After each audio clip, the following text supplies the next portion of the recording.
नमस्कार। अगर कबाब की बात करें तो सर्द शाम में दोस्तों के साथ बारबेक्यू पर सुलगती हुई सीखें और सिलाइयां, उनसे उठता हुआ धुआं, सिके हुए कबाबों का, वाह। कबाब के बारे में कहा जाता है कि ये एक ऐसी डेलिकेसी है जो मुगलों के साथ भारत आई। Famous Moroccan traveller Ibn Battuta ने भी 13वीं शताब्दी के आसपास अपने भारत के यात्रा के दौरान के किस्सों में कबाब का जिक्र किया है। 13वीं शताब्दी से 17वीं शताब्दी के मध्य बादशाहों के शाही दस्तरखान का कबाब अहम हिस्सा थे। कबाब शब्द की बात करें तो ये एक पर्शियन शब्द है। इन्हीं तथ्यों के आधार पर कई फूड हिस्टोरियंस कबाब को एक पर्शियन या टर्किश डेलिकेसी करार देते हैं। अगरचे कबाब को भारतीय इतिहास के चश्मे से देखा जाए तो कबाब से मिलते जुलते कई व्यंजनों का जिक्र भारतीय पुरातन इतिहास की किताबों में देखने पढ़ने को मिलता है। मिसाल के तौर पर 18वीं-19वीं शताब्दी के आसपास राजपुताना में कबाब से मिलते जुलते एक व्यंजन मांस का सूला का जिक्र देखने को मिलता है, जिसे वीर राजपूत योद्धा खाया करते थे। जहां शिकार का चलन ज्यादा था, वहां शिकार के बाद मांस के टुकड़ों को छोटा काटकर तलवार पर लगाकर और आग में सेककर राजपूत योद्धा खाया करते थे। 11वीं शताब्दी के आसपास एक अति महत्वपूर्ण दक्षिण भारतीय दस्तावेज मनसोलासा में भी कबाब से मिलते जुलते एक व्यंजन का जिक्र पढ़ने को मिलता है।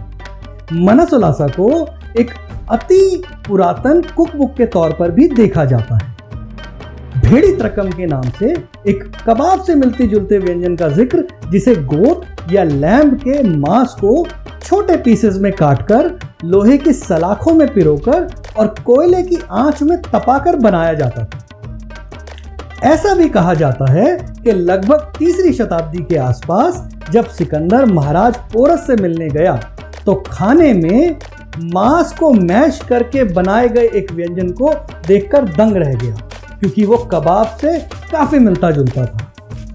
इन तथ्यों के आधार पर साफ तौर पर यह कहा जा सकता है कि पुरातन भारत में भी कबाब से मिलते जुलते व्यंजन प्रचलन में थे, और ये उन इतिहासकारों को भी गलत ठहराता है जो भारतीय समाज को सिर्फ खिचड़ी और दाल खाने वाले समाज के तौर पर पेश करते हैं।